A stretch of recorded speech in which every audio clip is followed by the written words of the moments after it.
everybody. Welcome back to the Semi Professional Academic Podcast. As always, I am your host with the most unread papers in my Zotero library, Jacob Watts. And joining me today is the talented, educated, and outstanding person, Dr. Shaun Edmonds. Shaun, thank you so much for joining us today. Hey, I'm happy to be here. Nice, nice. For people who may not be as familiar with you, Shaun, can you just give us a little bit of background information, like where you're from, like all that? Sure. So I have been a little bit all over. I grew up in primarily upstate New York and did my undergrad at University of Illinois Urbana-Champaign. Taught English as a foreign language in Japan for 2 years. Worked at a video game company, which just closed today. They've been open for, I think, 20 years. And then I decided to go back to college for my graduate degree. I did my master's at San Francisco State in human sexuality and my PhD at University of Maryland in kinesiology. So that's my academic background. Visiting every state that I can and trying to take it over. That's all. You know, honestly, I'm here for that. Love that energy. Love that energy so much. So I'm a little bit of a stalker, and Okay. and I one thing about me is I do my research. It may be poor, but I do it. So going off, you said you got a degree in exercise physiology and personal training from Parkland College, Oh, yeah. I forgot all about that. and and you got your bachelor's in English literature Uh-huh. from University of Illinois Champaign. And like you said before, you got your master's in human sexuality studies from San Francisco State University Hmm. in San Francisco, California, for the slow listeners out there. And your PhD in kinesiology from University of Maryland College Park. Yes. And I'm no genius, but you have a very multidisciplinary background. Like what can you talk us through a little bit of what inspired that kind of mosaic of an academic career? Um, it was a winding path, for sure. So for those who are aspiring academics out there, for your undergrad listeners, I went to the University of Illinois with the full belief that I was going to become an aerospace engineer. Then I had to do a class, and this is maybe showing my age, but we had a class on how to draw schematics. And back then, computers were not a big thing. So CAD was there, but they still made us draw by hand. And it was at that point I realized that I was never going to be an aerospace engineer. My artistic talents are definitely one of my least powerful talents. I switched over to English Lit.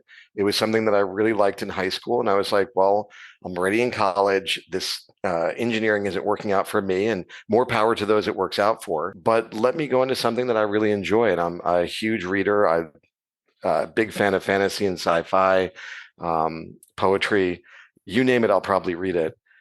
So I did that. And I was also very interested in Asian culture, specifically Japanese stuff. And that was, of course, because of my love for Sailor Moon, which kind of started in high school. So, like all of those things together, when you look at it on paper, it's like, why did any of this part happen? Well, I wanted to get the degree. I wanted to focus on something I think I'd be good at. I wanted to learn a little bit about the things that I was interested in. And then I spent 2 years in Japan. And that was a very eye-opening experience for anyone who has been abroad for any extended period of time. I'm a white male, moderately masculine, and so I'm pretty privileged in the United States. Like people don't think twice about it. But in Japan, where a majority of the people are Japanese, I was the minority group, and so I experienced some of the same things. Definitely not to the same degree that we have for our minority population in the United States, but definitely some exclusion, some ideas about what I do and who I am that were very stereotypical. And I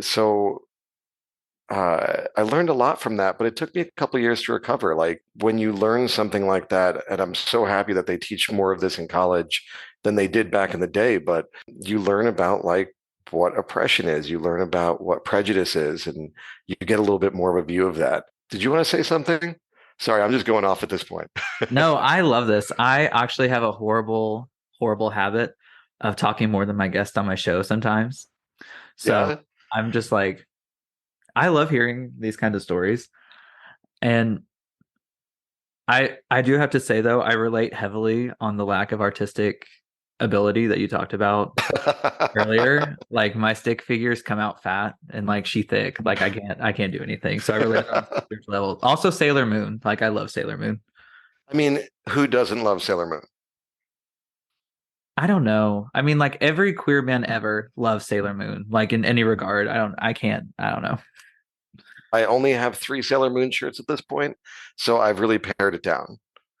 I lost all my Sailor Moon stuff in my move from Illinois to Lexington. Okay, so that is a tragedy. I hope that you weeped. And also, Amazon has some stuff. I know, I know. I had to wait until that paycheck came in from the PhD, but Wait a minute, there's a paycheck in the PhD. What's going on over there? I mean, like, I mean, like, we gotta make the money. You know what I mean? Um, so when I got back to the US, I was a little bit lost. You know, you have an English degree, there's not a direct pathway to a career in the same way that there is for some other degrees. And that's not to denigrate an English degree whatsoever. I think it's a great foundation. It just is not as point A to point B as it may be for like mechanical engineering. It's like you're going to do mechanical engineering. You're not doing anything else. But with English, you have so many things you can do. It's kind of a bit more of a pathway. So I worked at a video game company, excellent time. And while I was there, one, I always wanted to go back to graduate school. I always wanted to go and do something bigger and better. I didn't know what though. And the cost of it, anyone who's looking, listening to this and being like, I want to get a master's, the cost of it, let's talk about that. It's a lot. So Yeah. you can't just be like, I just want to give it a go. And like, oh, well, it's gonna be fun. It'll be like weekend parties. No, it's not. It's expensive. It's hard. So I wanted to find something that I was really interested in. And while I was working there, I was, student loans are a thing. And I was like, I don't want to pay them. So the only way to keep them in deferment is to be a student. So during my time there, taking classes, like it's what you do. It's how you navigate a very complex and expensive system. Yeah. And I'm a first gen student. So I came in and I didn't have like my mom still doesn't know exactly what I do. And I hope she's not listening to this, but she thinks I do euthanasia, which Oh, is very different than kinesiology because she kept on saying anesthesiology and then went to euthanasia. And I'm like, these are both not things I do. And so I'm I sorry. had to do I'm a sorry. lot on my own. Yeah. Oh my goodness. I'm so Welcome to sorry. my life. That's No, so funny. don't. Like, it's a great story because I love my mom to pieces, but like, she just doesn't know. Yeah. She doesn't get it. So while I was taking these classes, I was interested in like group dynamics and how people interact. And so like I liked some of the HR type stuff where it's about how do you get people to work together? How do you identify strengths and weaknesses? Less on that whole like, let's cover our butts because we're a corporation. I'm like, no, I want to work with people. I love that part. And I found exercise. And that's where the exercise physiology thing came in is when I was in Japan, I was and I'm going to call myself this, and I'm sure that someone out there is going to be offended, but I was a dumb American in the fact that I didn't eat fish in a country where their main food is fish. How did that Um, go? How did that go? well, I gained 40 pounds because all I ate was rice and tempura for 2 years. Oh no. It was exactly like because tempura is just chicken nuggets. Like, let's be real. It's Yeah. just chicken nuggets and they throw like a cauliflower in there. And it doesn't matter. It's still chicken nuggets. Deep fried Deep sometimes. fried. Yeah. Um, so and I still have he's a really good friend of mine. But when I had gone to Japan, he was a bigger guy, probably around 310, 320. And when I was gone over those 2 years, he dropped down to 160 Oh and wow. then up to 350. Wow. So That's this huge drop, huge gain. yeah. And what was this time span of this again? 2 years. That's like a lot of change on the body. And I think, I think almost anyone can identify with this in the queer community. There's a huge emphasis on body image and body shape, and it's not great sometimes. No. And he really thought that if he just lost the weight, everything would be better. Mhm. And for anyone who's gone through a weight loss journey, if you're listening in, you're going to be a little healthier. You're going to move better. You might feel a little bit better about yourself. But once you've lost that weight, it doesn't change some of the psychological things that you've had to deal with this whole time. Mhm. Like that's a whole nother animal. And on top of that, one of the things that they don't talk about with rapid weight loss is that you get a lot of excess skin. Mhm. So he would basically tucking in probably 10 pounds of just skin into his pants. Um, and you have to get surgery for that. Like it doesn't just disappear over time. It's a pretty big thing. And it's not something they talk about a lot when they're talking about that rapid weight loss. Right. So, when I got back, he was pretty depressed. His experiment had both worked and failed. And so when I was thinking about like, what do I want to do? Like XFizz, it's good. I like, more power to people who are like, I love cells and I love making people sweat. But what got me was like, what about, you know, physical activity and the culture around that and the psychology of it?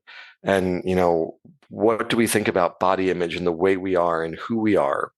And particularly in the queer community. And so I decided to go, I quit the video game company and I wanted to study bears. Like that was my entry point because the flashpoint of it was we went on a trip to San Francisco Mhm. and it was just like a friend trip. We were just going to hang out and see stuff. And he was really excited because it was his first bear bar. And we walked into the space and like for the first time, he felt like accepted. And for the first time, he was like, I don't feel shame here. I feel like I found a place. And we didn't have that in the town that we were in. Yeah. And it was like, wow, so this is what it's like to be popular. I've Yeah. never known this. Before we get too far off the subject, would you mind just explaining to our listeners who may not be familiar with the term bear in the queer community? Sure.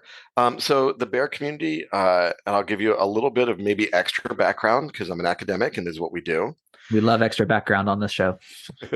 So the bear community, at least from the literature that's out there, essentially originates from a combination of uh, the BDSM community and what's called the chub community, which is larger gay men. And the BDSM community had this whole thing where you had a scale, and we still do this today, but not quite the same. People are like, I'm top versus bottom.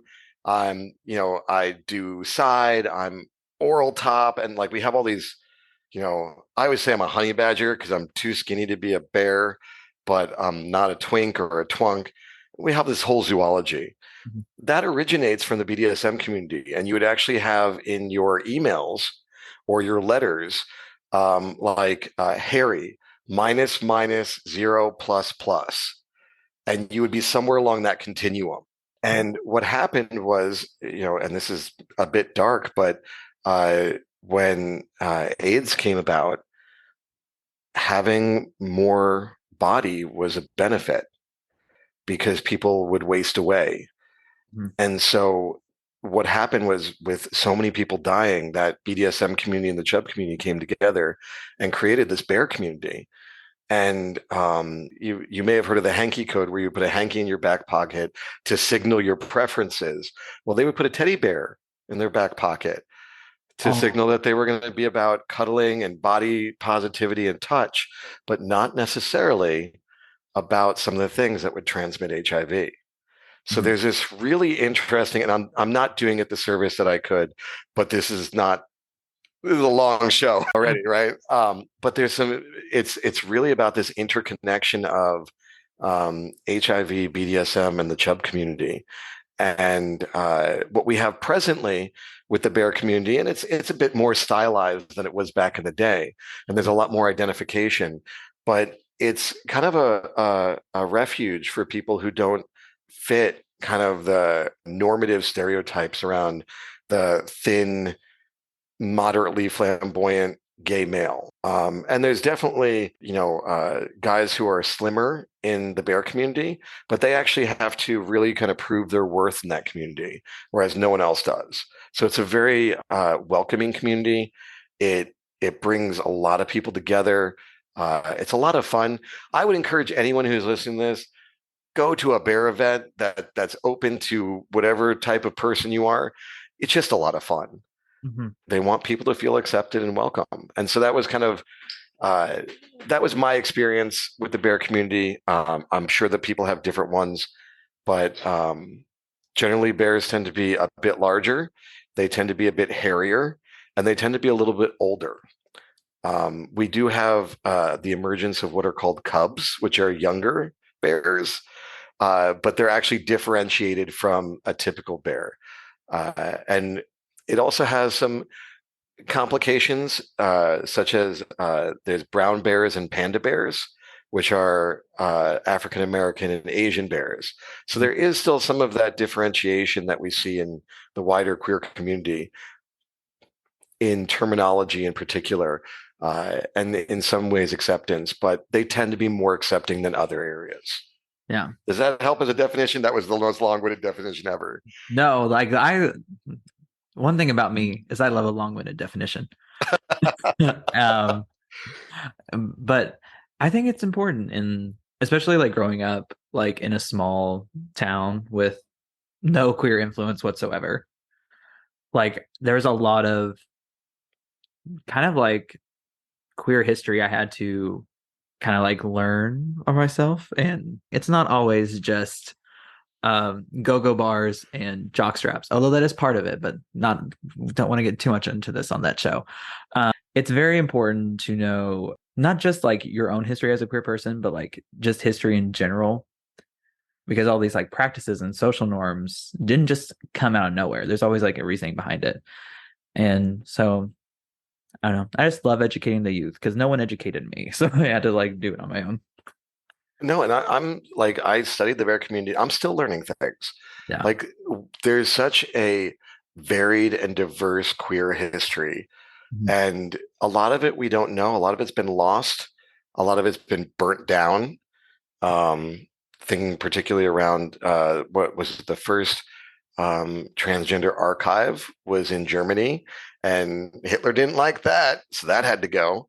Yeah. Um, so there's still a lot that I don't know, and I think it's so important to have that history available because I grew up in a smaller town as well, and you just kind of feel isolated, like you're the only one, you're the queer of the village. And it's like, well, no, there's also a lot of other ones, and there's ones who've come before. And if you go a town over, there's probably a lesbian, right? Like It's always it's a all lesbian. It's there's always always a a lesbian. lesbian. I mean, Oh, that might be the title yeah. of this episode. There's always a lesbian. But no, like but like that's so true though. And like I'm glad you brought that up because I mean, like, coming from a small town, like very conservative, which I feels redundant, but anyways, like even though like there has been like queer people before you or whatever, straight passing, I guess is the term. I'm Mhm. not sure. And as We'll a use it. yeah, why not? Whatever.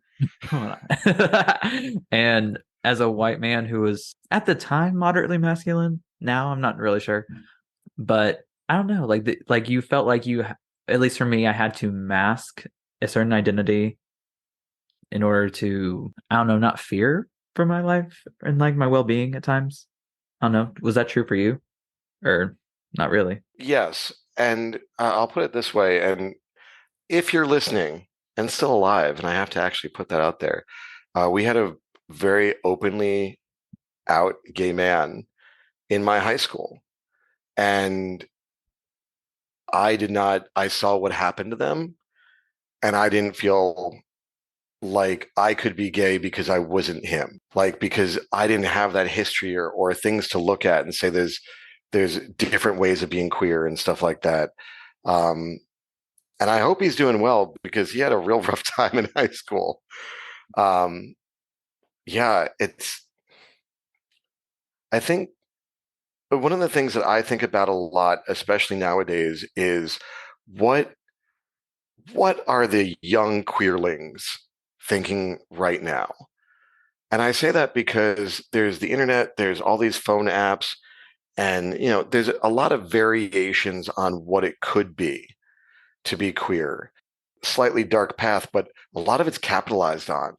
So how do we go ahead and bring someone to this app, and how can we do this, and what images are we showing? And at the same time, they have so many more resources than we did back in the day. So it's this uh, give and take of, is it better? Yes, it's definitely better. Are there still problems? Yes, there definitely are. Mhm. But they're different problems. And the problems that I'm trying to solve are based on my history sometimes. And I have to remember that my history is done. Like, not that I'm dead, but like, I was going to say, well, like, the time has passed. And so the things that I had to deal with are of a different flavor and have a different thing than they do today. yeah, And trying to remember that is sometimes tricky. Like, there's books on gay people today. yeah. Like you said, like even from revealing my age a little bit, I graduated high school in 2017. So just from the culture of then to now, about 6, 7 years later, have things improved? Yes. In some ways, I would think some things got worse. Yeah. But for all my loyal listeners know, I love repeating a point that's already been made. I tell everyone, especially the younger queer people, which is weird knowing that there's that I'm getting older, but cool in the same. But it's cool. It's cool. Like I'm telling everybody, like gay death is no longer 25. I'm still It's now 20. 30. It's now 30. No, I've heard that it's now 40. And I was very excited about that, but I've missed that already. So Wait, how old are you? If you don't mind me uh, asking. I am 45. No. So I'm two gay deaths. Like, they let me die, they put me in the ground, they resurrected me, like, hey, new queer age. And then I still had time to die again. And that's where I'm at in gay years. Oh my gosh. No, and I don't know. I mean, I know like part of that came, for those who don't know, queer people are great at dark humor. I've never met a queer person who's not good at dark humor. I feel like that's part of the club. It Uh, is.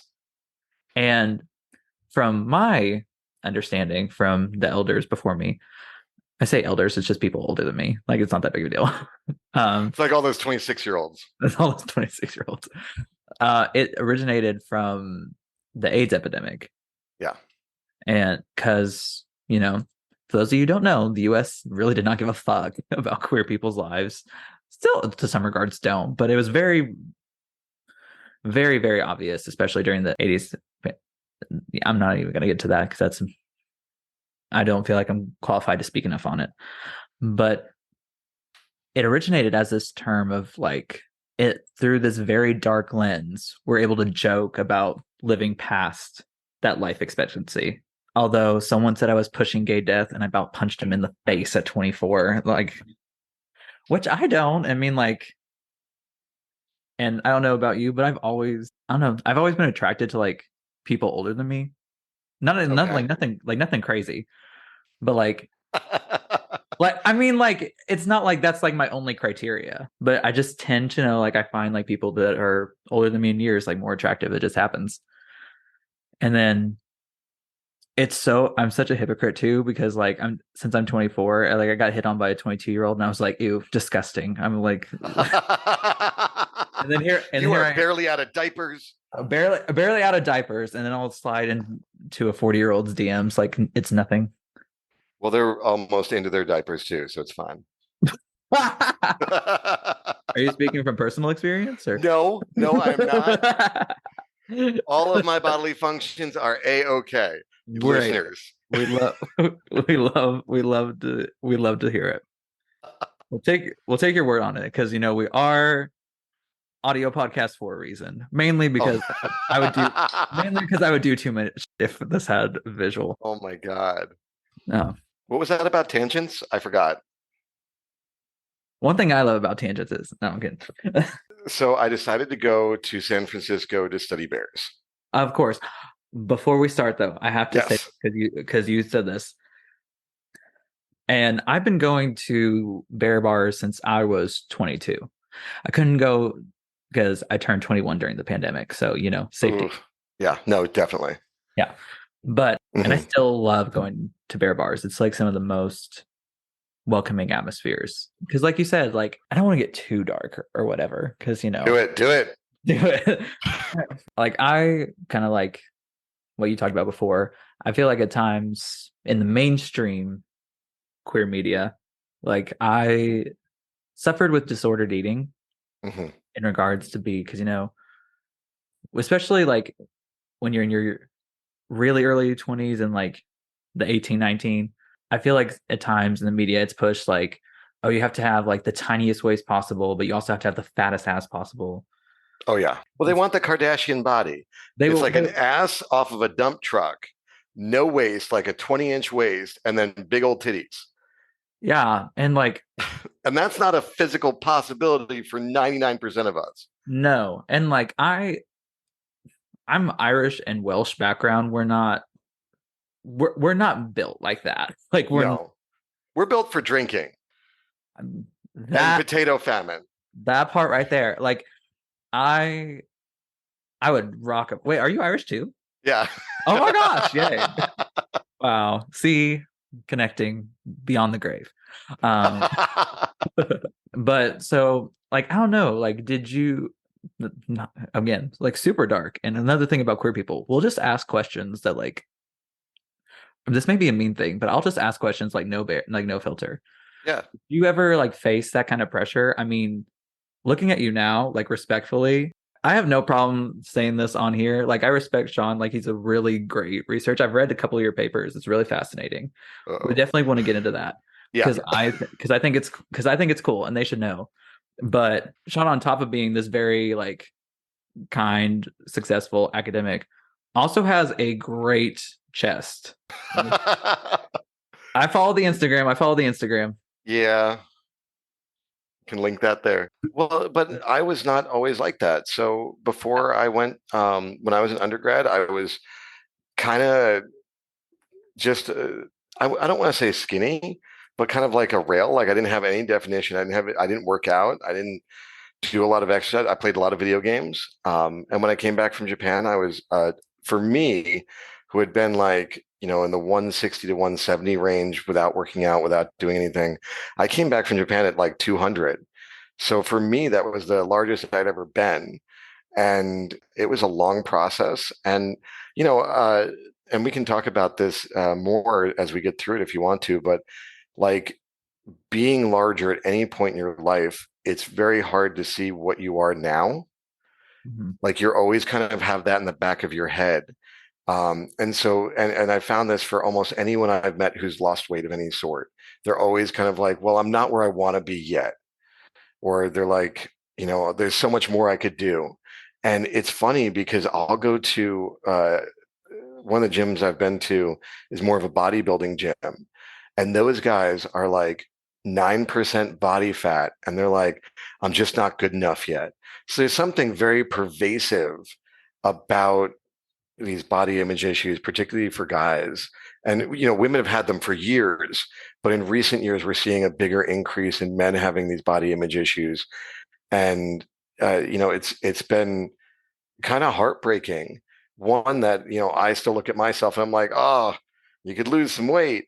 And I see people with 8% body fat saying it, and I see people with 50% body fat saying it, and just not that ability to really kind of love where you're at. And I think that's really hard to encounter that in so many different spaces.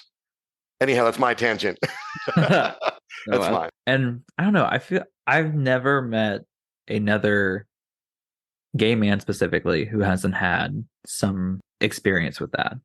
Yeah. And I don't know. I mean, like I grew up in like I was born in '99, so I say I'm a '90s kid. Uh, but really, I was like, but 2000s adjacent. And Hmm. that was like the time of like very skinny femboy twinks like that were like all over. Like Kurt Hummel on Glee, like really did us dirty. Oh my God. All right. So I have 2 minutes. Yeah, we Give have it two to me. minutes on this one. All right. Kurt Hummel. Okay. You don't even know. So in the 90s, every porn video were these either rail thin twinks, and I mean like cocaine and anorexia had a love child, or they were completely muscle bound.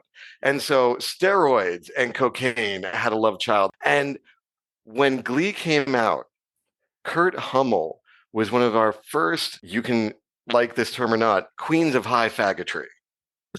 In that I Kurt was, love the term faggotry. It's underutilized. for some reason, the word faggotry I'm okay with because I'm like, I'm reclaiming this word. But And fag is where you draw the line. yeah, it's just because I've been called it like in a parking lot outside of a gay bar by someone who is inside the gay bar, like, and not in a good way. Huh? Yeah, it's so weird. Yeah, yeah. Think about that for a minute. Ruminate. All right, so I'm going to go off on this tangent, and I swear we're going to get to my research in a second because that's what your listeners are here for.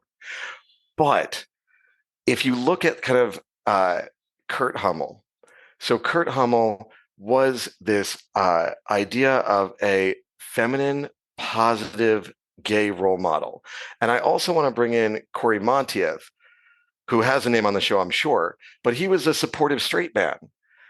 And if we went back to something like other queer figures throughout history, and there's actually I can't remember his name. It's Andy. He's going to hate me for this, but he does a lot on queer cinema and the queer villain. But if we go back to like one of the bigger TV shows, Will and Grace, you had Will, which was kind of positioned as this positive gay person, and they were positive because they had their life together. They were a lawyer, they got all their stuff, and they were very masculine. Whereas Jack was this flamboyant, different job every week, couldn't get his shit together. And if you look back at the ways in which gay characters are portrayed, it's often in this Jack character, which is very feminine and very unable to get their shit together, or they're just evil. Like there's some really good work out there on Scar from The Lion King I've being the seen that. bad gay uncle. Literally. And I think a lot of that is internalized purposefully by society. Because I remember, and this is like very out there. So, like, for the people who disagree, fight about it in the comment section. There is no comment section for a reason. Queer characters, especially like queer men, are treated with the same effects of the patriarchy as women are. Like, for example, I like, especially in the workplace, what I noticed that like when I bring up something that's like happened, be like, this is wrong, or like one of my, not now, but like in the past, like some of my coworkers who are women would bring up the same thing. We'd be told we're overreacting or we're being dramatic. Whereas when a straight man bringing up, it'd be, oh, like an appropriate reaction, like calling out something that's been wrong. So it's a lot of this language is while gay men and women are not replaceable by any means, I feel like a lot of times through this media, because we're portrayed like through this very feminine lens in the media, it's coming back to this patriarchal sense of where femininity is villainized. Yeah. And part of that can be traced all the way back to Freud, who believed that gay men were inverts. That's what they were called. And it was the inversion of a true man, which was strong and powerful and heterosexual and masculine. And then there were the inverts. And so they had all the opposite traits. Weakness, unable to, do math. Like the weirdest shit was part of this. And some of it still comes through. And I found that as someone who can code switch to a degree, so I can switch between kind of more, our conversation is very queer right now, but I can switch over to a more masculine, heteronormative conversation. And I find that when I use that language and that voice, I get more respect. People listen to me. Whereas if I'm using a queer coded type voice, uh, you get things like, oh, that's just identity politics. It's Mhm. like, no, it's, I said the same thing. Mhm. You're projecting based upon what you think I am. And that's how you're coming to a conclusion about the validity of what I'm saying. No, like totally. Right there did not help my conversation at all. Um, but Like, you, totally. I so agree with this. It's the best. If I went into a meeting and I spoke like that, I know that particularly my male colleagues would be like, oh, what's going on here? Instead of respecting me for who I am and my opinions. it's always the straight men in the workplace that look like they religiously use 3-in-1 that have beef. You know, at least they're trying because they're not just using the bar of dial on their hair.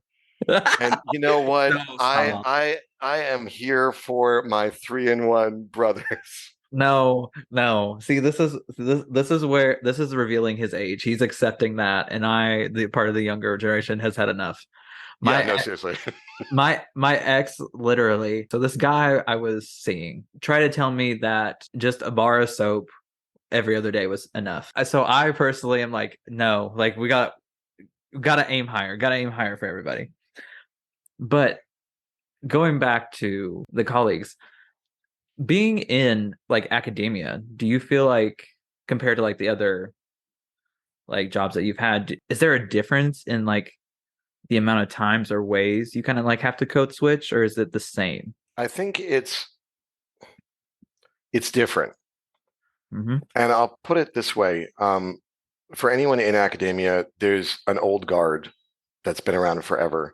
And they almost regardless of where they're coming from, whether it's a quantitative or a qualitative background, they've done stuff with women and gender studies or queer studies, unless they are actually queer, there's a little bit of resistance there. Mm-hmm. They just it's a hard thing. I find that the younger generation of academics tend to be a lot more open and a lot less judgmental in that way. Uh, for most majors, there are still some. I don't want to generalize this, but I've found that people who are very interested in uh, quantitative research have a harder time kind of thinking outside of heteronormative boundaries. Mm-hmm.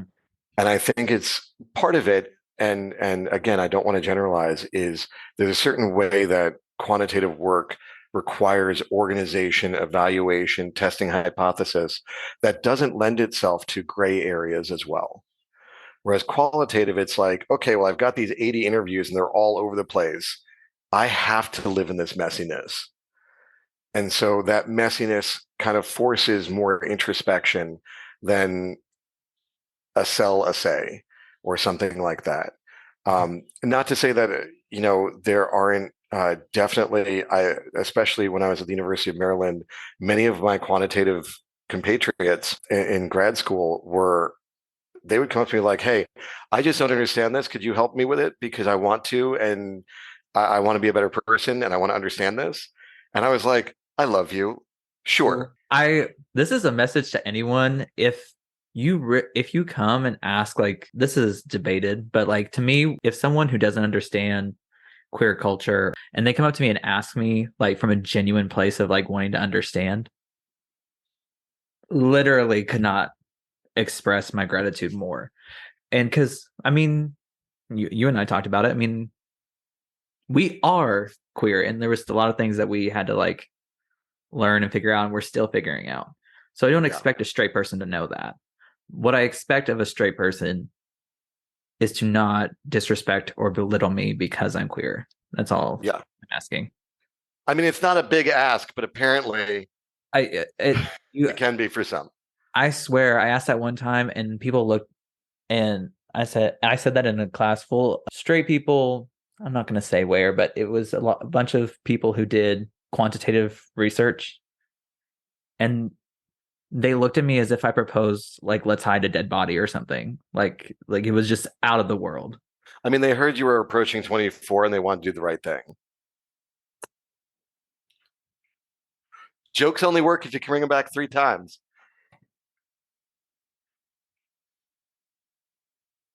No, I see he's gone funny in his senile age.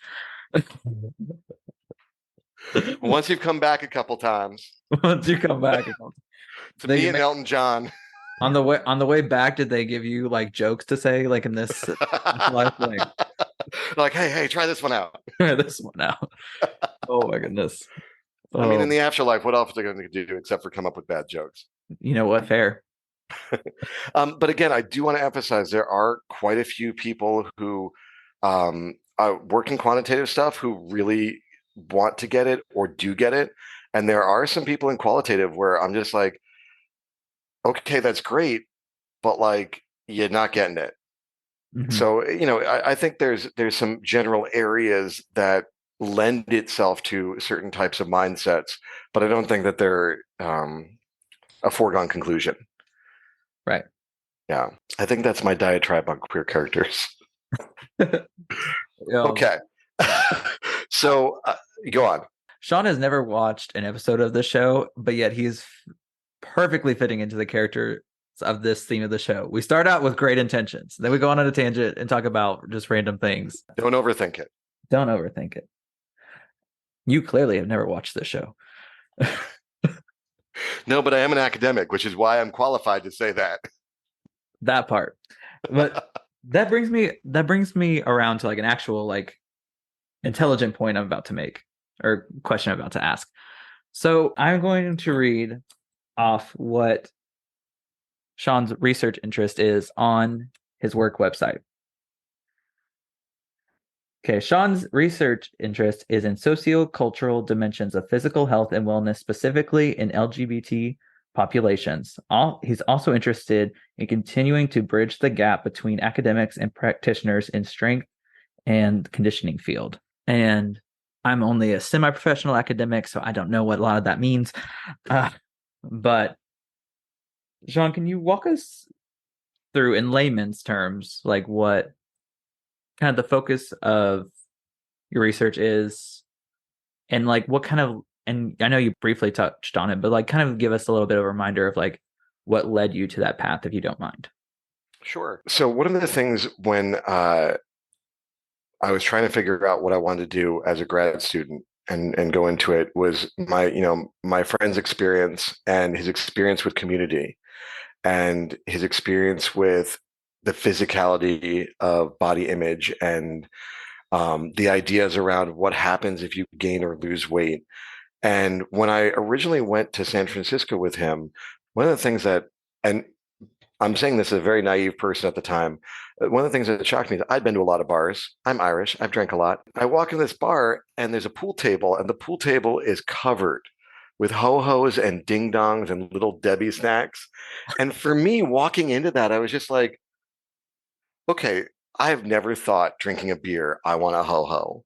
Like the idea of a chocolate sugary snack with a beer, like nuts, salty nuts. That's a big thing. Popcorn, like all these things that I associate burgers, brats, but never ding dongs. And I'm making the joke because it is about penises. Um, but I saw this and I was like, how do, we've got this whole culture around us about we should be eating healthy and we should be exercising, all the shoulds we should be doing. And then I come into this space and it's like the flip of that. So for me, I got into my area of research because I wanted to understand like how do you hold those two things or deal with both this internal community that value kind of larger bodies with all of this external pressure around being healthy and eating right and getting in your 10,000 steps. So my original research was looking into the bear community and just kind of like, how do they understand, like, what does health mean? And how do you deal with these external ideas? And then this place where, for the first time, these gay men are being validated as lovable and human and sexy. And that was like what I initially went into grad school for. I'm still very interested in the topic, but the area I live now does not have a big bear population except for the ones from the actual wilderness. So that kind of stopped. Also, and I'm going to do a side tangent here for 1 second about podcasts. Is after I published this paper about bears, I found a podcast of bears talking about this paper. And Oh, let me tell you, academic humility. oh, So they were the podcast group was a bear group, and I don't think they were in San Francisco, which is where I'd done my study.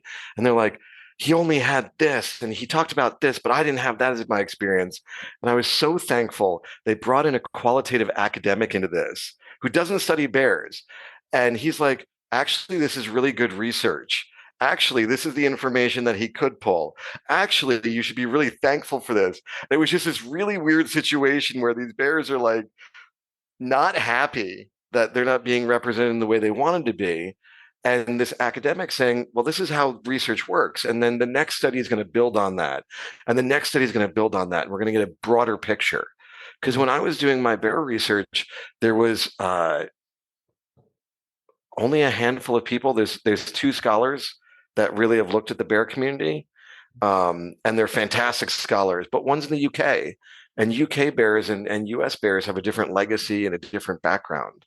mhm, And then a couple of layman books, which were histories that were cobbled together by people who survived the HIV epidemic.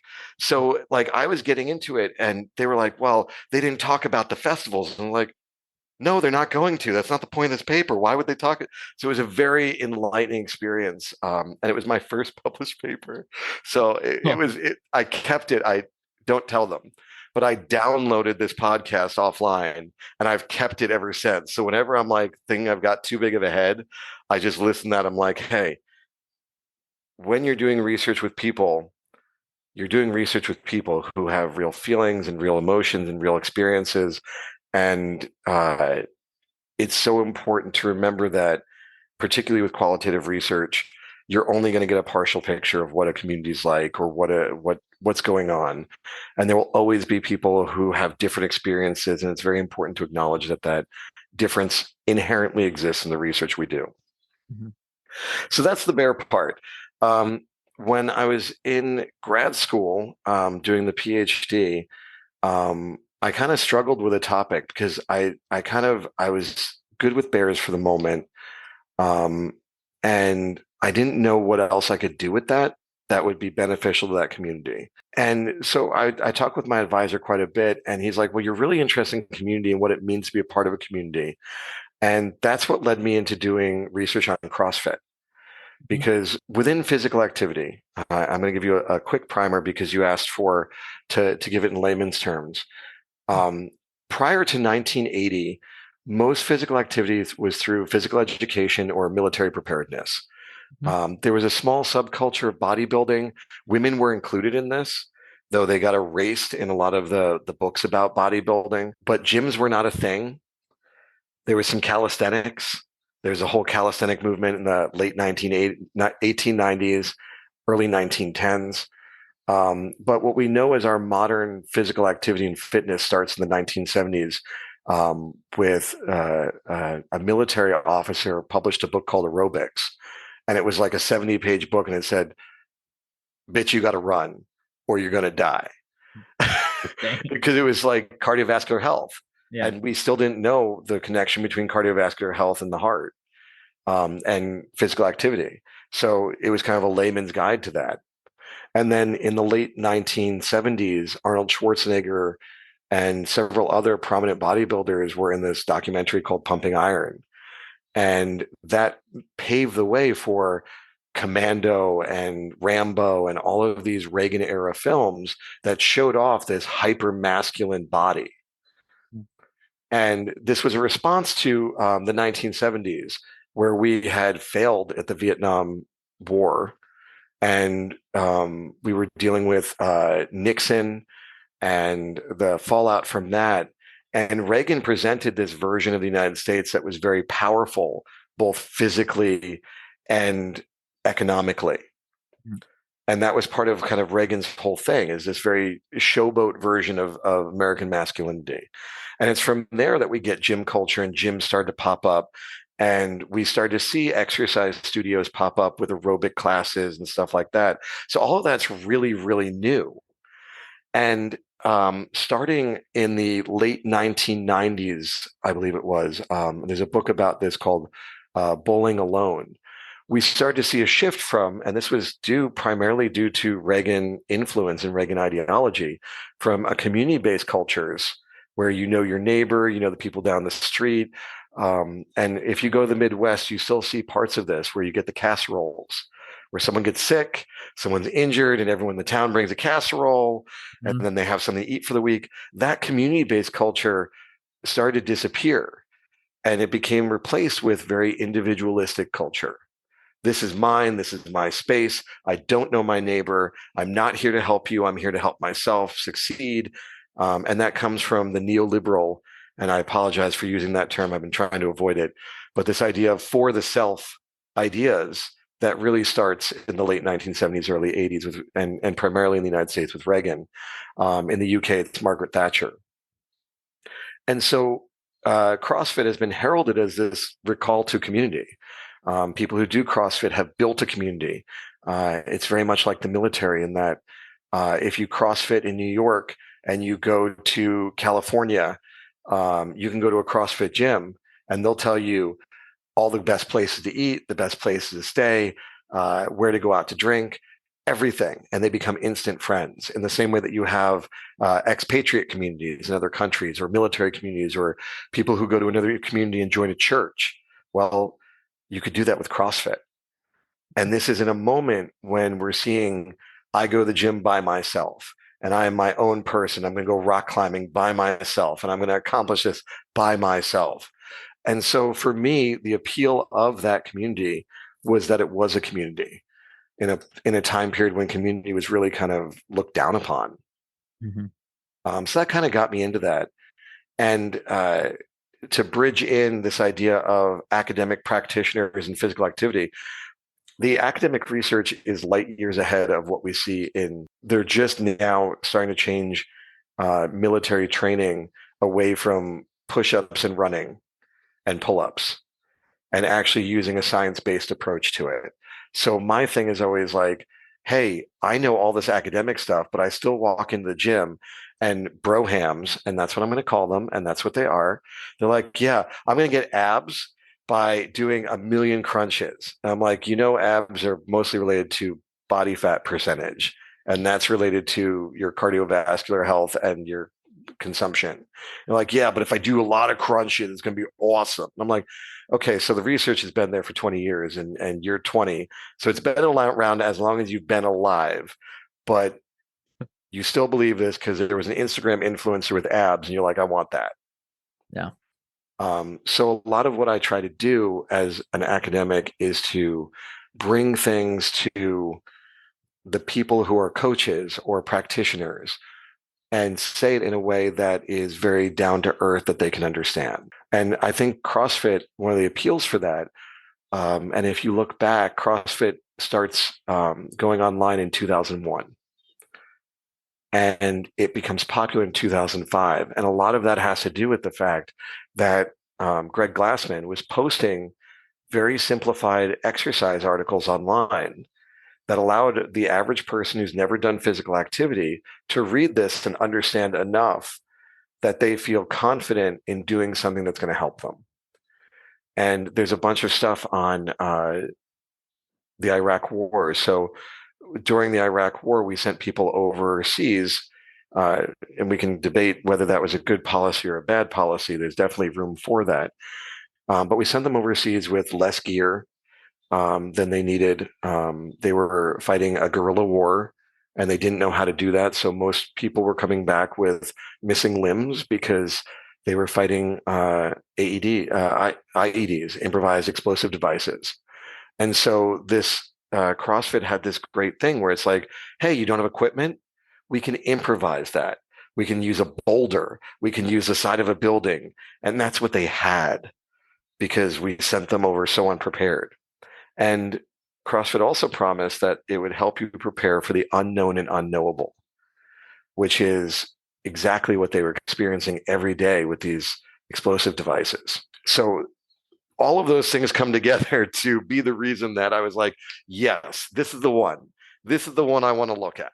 That's so cool. I really mean that. Like it really brings in, and like this is one of the things that I love about connecting with other academics, and what I tell people what I love about academics is that maybe not me, but like our community as a whole, like takes things that non-academics probably wouldn't even think twice about and connect them in ways that like really shape the way that things go. And that's one of the things I love about academics, and one of the reasons why I love your research. I mean, like I have your Google Scholar picked up over here. You need to get a profile picture on that though, homie. Like, come You on. know, whatever. I put it up there and I'm actually mostly using it so I can find my own stuff later on. Sean Zotero exists. You know what? All right. I'm going to tell you something, and every academic does this. I'm going to say every academic does it because I do it. And if I say everyone else does it, it makes me feel better about myself. But I have that up so I can see whose side my work. And then I can read theirs and be like, oh, I didn't think about that when I was writing it. Or, oh, did you think this was a good thing or a bad thing? And like, when I first started, one of my advisors said to me, and I think it was the best piece of advice, is that when you enter into academia, you enter into a conversation. Mhm. And it's not a finished conversation. It's never finished. And this is from Katie King, fantastic scholar. Because I was worried about, in the PhD process, you're like, oh, am I doing the right thing? Am I a good academic? Will I get my good academic cookies for doing the right thing? And she was like, hey, getting your PhD it should be other academics saying, hey, welcome to the conversation. It shouldn't be a hurdle. It shouldn't be this monolith of once I do this, I'm done. It should be, let's talk now. Yeah. Anyhow, that's some deep philosophy there, but it's really stuck with me. See, Sean gives us great advice, and I have a Google Scholar installed that once I actually start publishing, I can see who all is citing my work so I can feel like I'm successful because I am a narcissist. Did you have it up right now? What is the most cited thing that I've got? Okay. It is the Bearing Bodies, Physical Activity, Obesity, Stigma, and Sexuality in the Bear Community, published in Yes, 2015. way back in the day. Uh, I was 15. we're not going to talk about that. How old were you, Sean? I was not 15. And that was from research that I did in 2012. But it Yeah. took me that long to write it up because I'd never done a formal write up like that. No, And going through the process and publication, it's a very long process. tell me Um, about it. I'm trying to get my master's published that I finished. yeah, that's what I did. That's what that comes from. Yeah. Um, but the reason that it shows up so often is because anyone who does any health and queer population cites that Yeah. because it's one of two Bear papers. So a cornerstone, if you will, in the Yeah. I didn't think about it at the time. I was just like, hey, I want to talk about this. It's cool. And it that's turned out to be that. that's so awesome. I feel like anything that anybody is passionate about and does is cool, like regardless. But like to see that like other people find that cool is like another level of cool. And that just sounds so smart the way I said that. But I've said every research an academic does, like every field, like oh, it's always valid and it's always interesting if because they find it interesting, and that should be Mhm. enough. But I feel like as an academic, it's very validating just to see like other people finding that useful, like just Mhm. like re-emphasizing like your work was important. Yeah, and I will definitely put in there. There's definitely an ego boost to that because it's very easy, especially as you're getting deep into your research. You're becoming the expert on that area, and most other people aren't. And you lose the amount of people that you can talk to and get a good conversation going.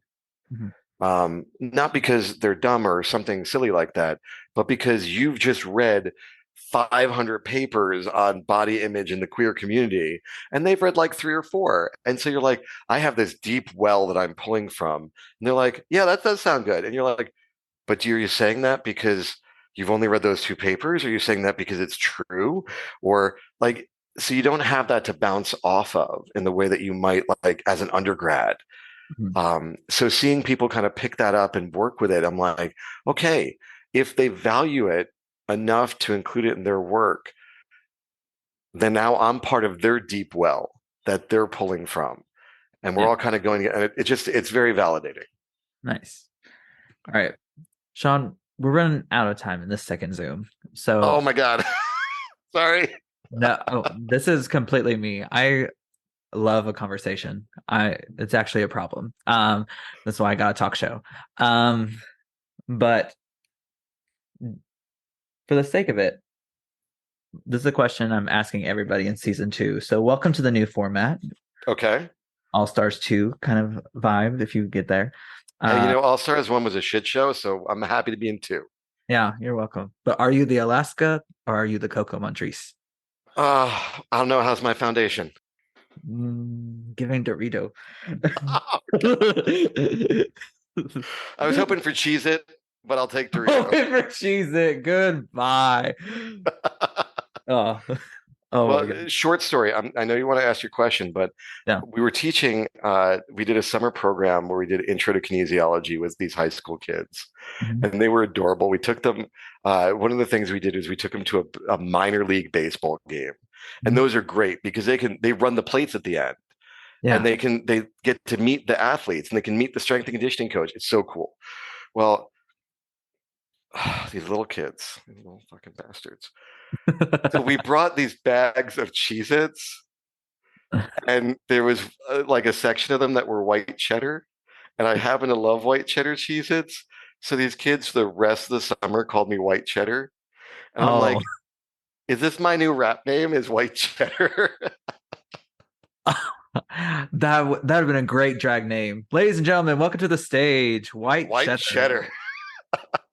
Anyhow, so what's your question? There's something in there. One question is why, but second of all, this is kind of like philosophical, which I like asking. It makes me seem like I'm smart and I somewhat have my shit together. If you could go back in time and give your past self a piece of advice in any stage of your life, and you can only tell them like one thing, when would you go and what would you tell yourself? Is there a domain of this, like academic life, personal life, social I life? typically I tell people like in their like academic personal life, but it can be social life, whatever. Because I mean, part of this podcast is exploring both the work and human aspect of academics. So whatever. Oh boy, Sure. this is so loaded. Well, we can't just be talking about Will and Grace the whole time. I That mean, that'd be a funny podcast, though. I think there are a couple of those. So I'll give you two answers because I'm verbose. In my academic life, I think Um, I would go back to my master's. And the reason for that is that I had just gotten back into college. I had so many competing things. I was in San Francisco. Just a very different moment. And academically, I feel like it would have been better for me to read the things I was supposed to read instead of skimming them very quickly and passing it off as if I had knowledge. Ooh, yeah. That being said, later on, I learned how to do that correctly. Hmm. But as a baby academic, we were reading some really dense texts. And like the first day I was in class, they're like, oh, so you read Foucault, right? I'm like, no, what's a Foucault? And then they handed me the Foucault book and I couldn't get through 10 pages because it was so difficult. Damn. But I put it down and I wish that I hadn't because years later I would go back to that. And now that I kind of have more experience, it was something that I was like, hey, it's important to sit with things that are hard and work through it instead of giving up on the text and giving up on yourself. Yeah. So I think that's what I do. I'm not saying that I would listen to myself because, Mhm. that's how time travel works.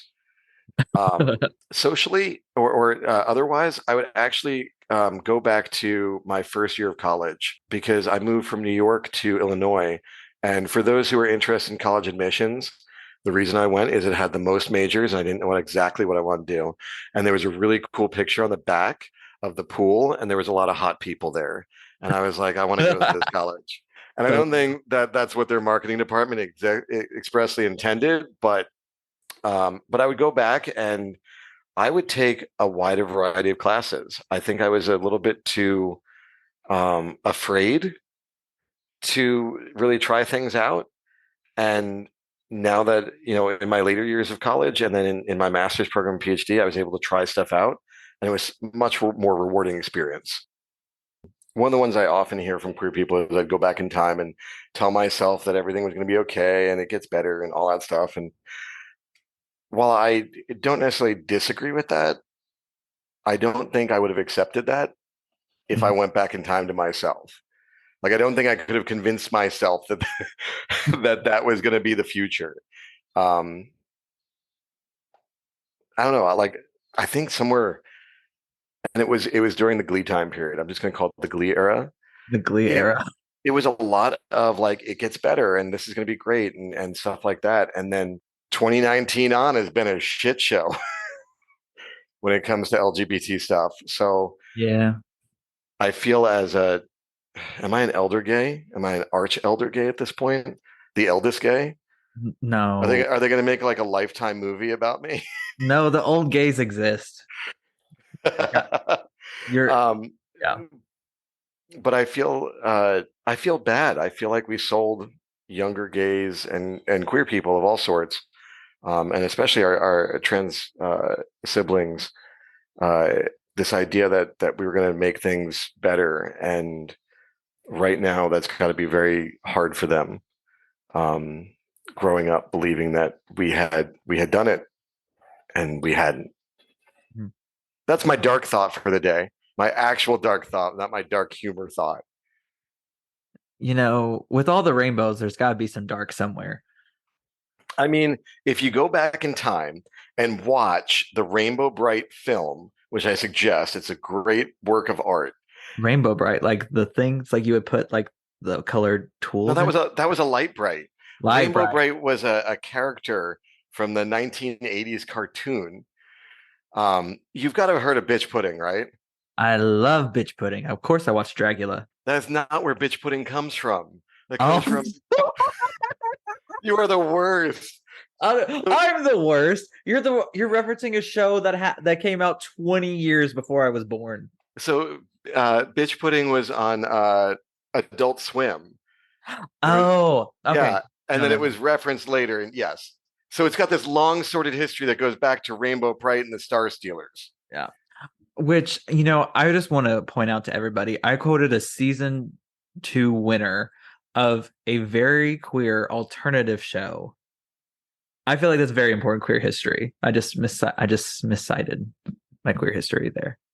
No, because it's everything queer has a legacy, and it's unfair to be mean to yourself if you do not have the full legacy prepared at a moment's notice. Yeah. Do you have a legacy as a queer person? I mean, obviously, like as an academic, but like, what would your legacy be? My legacy? Like, I mean, you're still young, so I mean, like, it's not like you're hanging up the rafters anytime soon. You know what I mean? But I don't know. I think when I became or decided to become an educator, my hope was my legacy was going to be in the generations that follow. Mhm. Um, to be an out queer person uh, is something that I think is very. When I was growing up, was not a thing. Mhm. Um, and so having them say that existed, I think is where I'm at. Would I like to do something phenomenal and groundbreaking? Yeah, but I don't think that I'm egotistical enough to believe that I am destined for that. If it happens, it happens. And if you look at queer history, it's usually not like someone grew up and like, I'm going to do the queer history.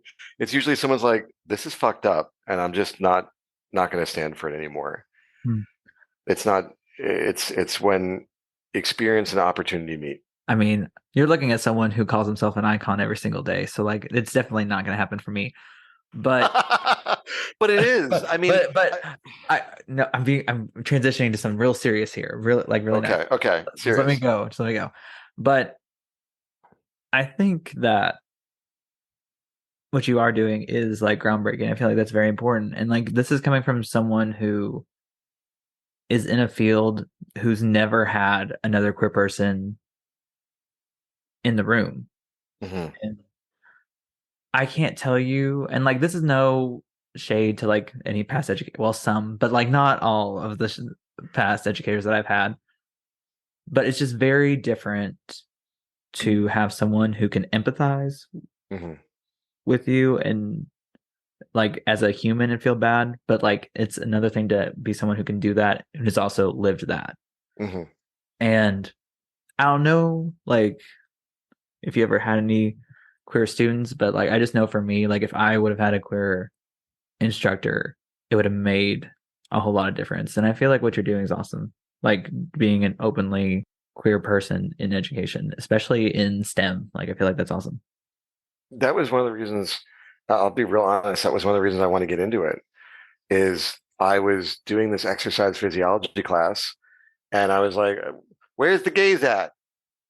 Where's like literally anyone who's not heterosexual?" And I'm like, "Oh, there's some lesbians.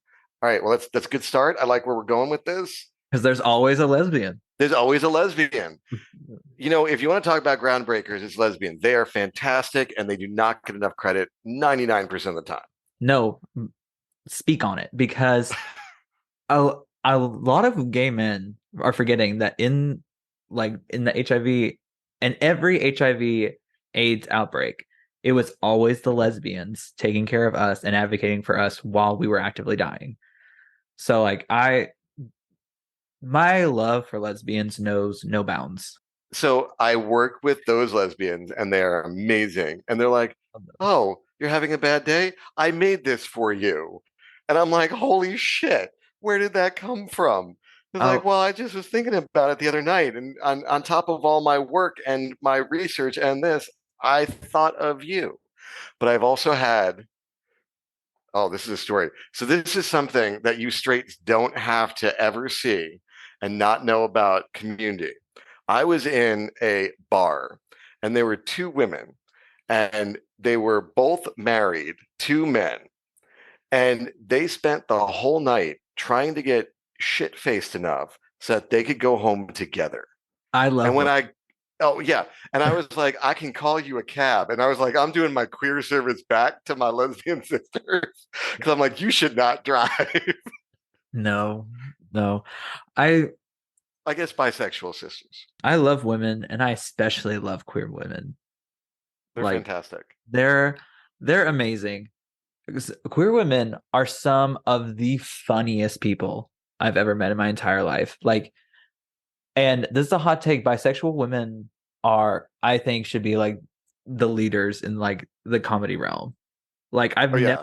I've never met an unfunny bisexual woman. Like Well, that like like going back to what you said earlier, I think one of the reasons that I've found so many strong lesbians is because not only do they have to deal with what gay men have to with, I'm queer, there's something different about me, but the fucking patriarchy. So they yeah. get double patriarchy. If we're like handing out like patriarchy cards, they get double patriarchy That with a side of bullshit. yeah. Like no. I'm over like I'll be over here complaining about like homophobia and like the patriarchy and then like a queer woman will walk in the room and I will be silent. Because Like I'll just they have to deal with a lot worse, and yeah. it's not a an Olympic event where we're trying to see who does what. But No. one of the things, actually, this is a good place to talk about this. Um, I've been having some conversations with other queer academics, and there's some areas of academia where there's an ethical component that goes beyond the ethics of the research itself. And that is what happens when this gets released in the world and someone picks it up and interprets it and takes it maybe not the right way. Mm-hmm. And one of the things that, I was in a conversation about was many queer people I've met have been through the trauma of coming out, the trauma of constantly coming out because it's always a process and losing people that they thought cared about them, gaining friends that they didn't think would care about them. Like it's just such a different wild experience. And we were talking about it's like I wonder if there's ever been a study about queer people and whether they're more able to deal with trauma because they've experienced so much of it. Mm-hmm. And whether that's in something like counseling or education or things where you're dealing with other people, whether that allows us to empathize more. And when you get to that end point, you're like, oh yeah, well, a lot of the queer people I've met in academia and as teachers, they seem to know like and be there for me in a way that other people can't. But on the other side, you're saying trauma is kind of okay and a good thing. And I'm like, no, we don't want to do that. We want to get to the point where we're saying, hey, because of these experiences, there's a perspective and an empathy that you have to build. And you have to build it for yourself and you have to build it for others. Mm-hmm. And that's kind of like one of those ethical conversations that, someone outside of academia is like, oh, it's just research. I just did the research and came up with these conclusions, or this is my analysis found. But there's also the ethics of, you know, how do we talk about some really difficult things about the human condition without saying that this is a good thing, which is what we're seeing in Florida with this whole, slavery taught me life skills like woodworking and Excel. Like, no, this is a terrible thing. This is not the conclusion we should be reaching. And how do we do that in a nuanced, empathetic way for people who have dealt with this trauma their whole life? That's my deeper question that I would like you to solve because right now I got enough on my plate. Week one of PhD. Find dissertation topic. Week two. Discuss the trauma of all queer people and how that means to in our way to empathize with others. I mean, you're looking at the guy who is known for saying trauma is the spice of life. Well, but that's a response to it. That's we talked earlier about dark humor. Mhm. The reason that the queer community is so good at it is because we've had to look. I mean, look at the statistics. There's huge rates of suicide. There's huge rates of drug abuse and use. I don't know if it's the same for the current young generation, but I feel like every queer person I've ever talked to that's in 35 plus, they've all had a moment where they're like, you know, maybe it would be better if I just jumped off this planet. And I don't think straight people have that as such a pervasive thing. Mhm. And I think we need that humor to deal with that. And that makes us funny and marketable, and someone can capitalize on it. Oh yeah, Um, on the I've told people multiple times my trauma makes me a personality higher. I mean, obviously, I have a very fun, joking personality, but kind of like you were talking about, I don't want to say I'm thankful for the trauma because, like, obviously, who the fuck would say that? But Nobody except for some jackass in Florida who shall not be named. yeah, Yeah, go on. Sorry. no, you're good. I will say though, I'm grateful for the community I'm starting to build with people who have been through that, but instead of fighting it alone, we're fighting it together. And Yeah, I think that's one of the things that I love about, well, I don't think I know.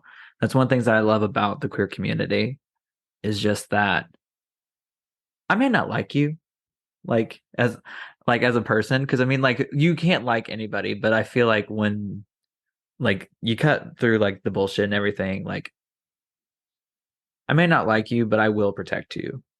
yeah. That's if that makes any sense. Well, I mean, everyone always talks about found family, and I really think I'm building on what you're saying and the fact that, when we talk about family with many of our, I mean, obviously there's different families out there, but many of our straight friends are like, I would do anything to protect my husband or wife. I would do anything to protect my children. And in our found family, we hear that same thing. It's still fucked up. People are still batshit on any given day, but there's something there that makes you feel safe, that makes you feel like a warrior, like someone who is willing to protect, someone who is willing to defend other people. And how do you explain that to someone who doesn't have kids? You can't. So that's our happy thought for the So day. so that's our sequence covered in Sparkle's moment. Yeah. But in reality, no, not in reality. Good God. Cut that. I taught two labs today, and that's enough reality for a year. Um, but Shaun, thank you so much for taking time out of your schedule to sit down with us in the great studio of all the producers and PAs that I have. But thank you for sitting down and talking with us on the show. I really do appreciate it. And honestly, you're very funny. Like, It's just my face. oh, Shaun, no. Be so funny if I agreed after I said that. Like, after that I follow you on Instagram. That'd be funny. What is it? Uh, Dance 10 looks 3. What? You wouldn't get all right. So to the viewers out there, and by viewers I mean listeners, there was this uh, famous, famous musical called A Chorus Line, and it has this great song called Dance 10 Looks 3, and it's about a woman getting a boob job so that she can get hired. Spoilers. Spoilers. Well, I feel like at some point, if it's been around enough, that's no longer spoilers. But so Shaun, since I did not catch the famous Famous. reference, when did this come out? Um, Insert SpongeBob meme of 5 days hold later. on. So the film version came out in the year of 1985. The film came out in 1985. And the musical was produced in 1975, which was before I was born. Okay, Shaun, sweetie Shaun, Yes. I'm so tired.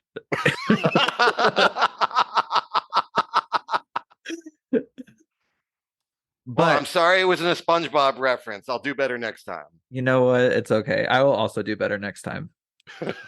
But no, but really, thank you for chatting with us. It was nice to like connect with another queer person, especially who's doing like really cool research like you. And I just want to thank you for taking time to visit us on our little show over here. Hey, I'm glad to be here. And the craft services were excellent. Thank you, thank you. Our budget really like has skyrocketed this season. To hit those double digits. Double digits, like the budget or the viewership. You mean the budget? I mean, I'm just a tired grad student. That was almost the title of this podcast, but That would be a good title. I was so exhausted after grad school. which time? Yeah. So during my master's, I wrote my thesis while going through a horrific breakup Oh, and planning a move across the country from San Francisco to DC. That's why it took a couple years before I went to reopen that bare paper. yeah. But after the PhD, I took like that whole summer. I was like, I'm going on a gay cruise. Not touching anything. I'm not reading. I'm not reading stop signs. Nothing. Not reading stop signs. That's crazy. Yeah. That's absolutely crazy. Shaun, thank you so much for joining us on the pod today. And obviously, we'll link the Instagram in the video description. And your Google Scholar is public information. I'm pretty sure everyone knows how to Google in this day and age. If not, I'm concerned as to how you found this show, but to each their own. And Shaun, do you have any big announcements coming up that you would like to promote on the show right now? I do have a forthcoming book. It is a Palgrave Pivot, which is a shorter book. So It has been a work in progress for several years. It is Make America Fit Again. And it's about CrossFit and its entanglement, let's call it, with authoritarian populism. And for those who want to know what that is, around the country and around the world, we're having a rise in populist leaders. So people who say that they speak for the people. And authoritarianism is when it's like, well, I speak for the people, and the people said this, and if you don't agree with that, you can get out. And that may have been reminiscent of a certain um, presidential figure from recent history. The real Coco Montrese Foundation of the country. Can we have an actual super PAC called the Coco Montrese Foundation, please? I I want would everyone support that. I want everyone to know every time that I tell a joke and Shaun actually laughs on camera, he mutes his mic so people don't think I'm actually funny, and it's actually very hateful. You're doing this right now. He's doing this right now. How do you know? Because I'm a trustworthy host. You're half right. Okay, I'm just trustworthy. Well, we're so excited. Do we have a rough timeline of when the book drops? My current hope, it's with the editors, it's been peer reviewed. They're doing typesetting now. So I think that's about a 2 or 3 month process. Typesetting, they're going to send me the proofs. I have to respond to the proofs with anything I have to change. But they sent me the book cover, and I'll end it on this for you because we've tried to end a couple times. I'm really bad at it myself. I'm so But bad. I'm sorry. So when you do a book, if you do like a real book, they'll go ahead and be like, all right, we're going to get a cover and it's going to be fancy and stuff like that. When you do a Palgrave Pivot, it's kind of like an academic book. So they don't expect people to like pick up the book because of the cover. So they give you a selection of covers that you can use for this. And I picked the one. I chose it specifically because I was like, if I was drunk and saw that book, it would mess with my eyes. Like, you ever see those t-shirts or shirts like with patterns on them? And you're like, I can't wear this out when people are drunk. It's going to mess with them. That's No, how I chose my cover. no, because I do that purposefully to mess with them. It's so much fun. See, right? He literally threw his Right. head back So so the it's mic would not not that pick it I'm up. not muting. What I'm doing is I don't want to laugh directly into my mic because I'm wearing a headset and I don't have any of those filters. And I don't want it to be like this loud, screechy thing for someone in a car. And they're like, make a left turn real hard and get into a car wreck. And they're like, what happened? It's like, oh, well, this guy laughed in this podcast I was listening to and I nearly died. You've heard my laugh though, right? That's mine's a yikes. But I run this through a software system that like. Oh, well, you didn't tell me that at the beginning. I would have laughed a lot louder. No, it's nice because then I could be like, guys, I'm just cracking jokes, and like Shaun's just like being a hater, not wanting people to know I'm actually so funny. You should go back in every time there's silence, just put in a laugh track. Like off Friends, just like run Yeah, that. just like a really bad laugh track. Yeah. No, that was one of the things I was talking about, and like, love how this 5 minute thing has turned to a full blown 40-minute call.